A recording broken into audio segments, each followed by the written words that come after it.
The Nation, Gerakan Nasional 1000 Startup Digital 1 Indonesia.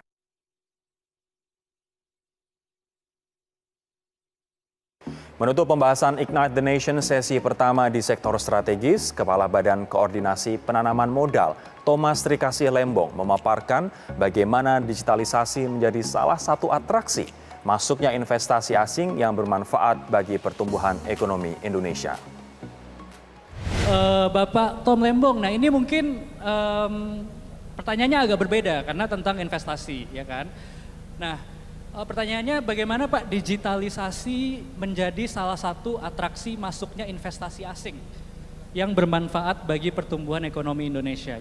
Sebetulnya begini, jadi mulai dulu dengan saya pakai kacamata karir saya sebagai investor.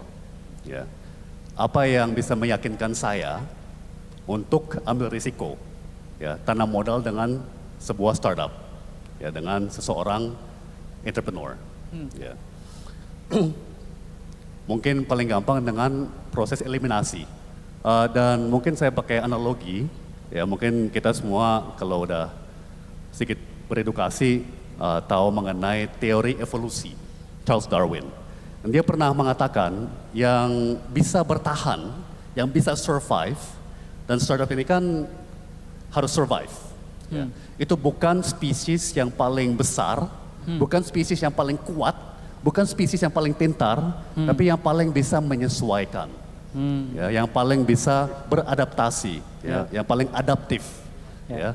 Nah, saya kira teman-teman pasti dalam perjalanannya, apakah baru memulai atau sudah sampai series C, series D, perjalanan ini kan udah pasti banyak sekali tikungan, kemampuan untuk bisa menyesuaikan, ya, kalau perlu rombak total business plan, ya kan, kalau perlu pokoknya apapun yang harus dilakukan akan dilakukan, ya kan, dan jadi kemampuan beradaptasi, kemampuan menyesuaikan, kemampuan berevolusi itu saya kira yang paling utama. Ya.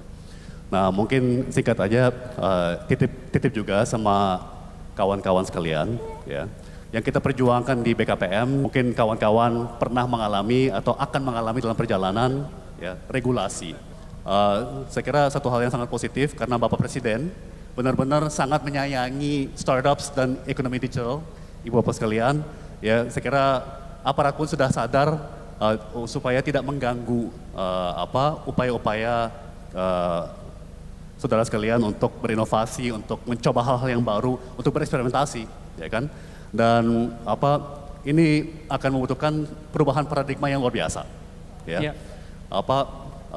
Kita malah harus dengan senang hati menerima kegagalan, ya kan, bahwa ada yang gagal, ada yang tidak berhasil, itu adalah harga yang harus siap kita bayar.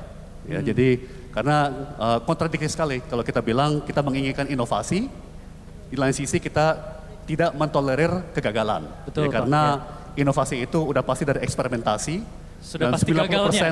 Iya, dan 90% dari eksperimen itu udah pasti akan gagal. Betul. Jadi tapi kemudian yang terus kita jaga, terus kita mau kembangkan, jangan sampai ditimpa dengan regulasi-regulasi atau denda-denda atau aparat, apalagi aparat, ya kan, nanti urusannya kalau eksperimen itu tidak berhasil. Oke. Alright, tepuk tangan dulu, luar biasa. Ini mentor-mentor yang luar biasa, saya merinding sekali, ini idola-idola saya semua juga. Dapat bocoran banyak banget juga, saya juga tadi sambil moderator, sambil nyatet. Karena banyak sekali ternyata opportunity-nya. Terima kasih banyak sekali lagi untuk seluruh para mentor sektor strategis. Terima kasih waktunya. Tepuk tangan. Assalamualaikum warahmatullahi wabarakatuh.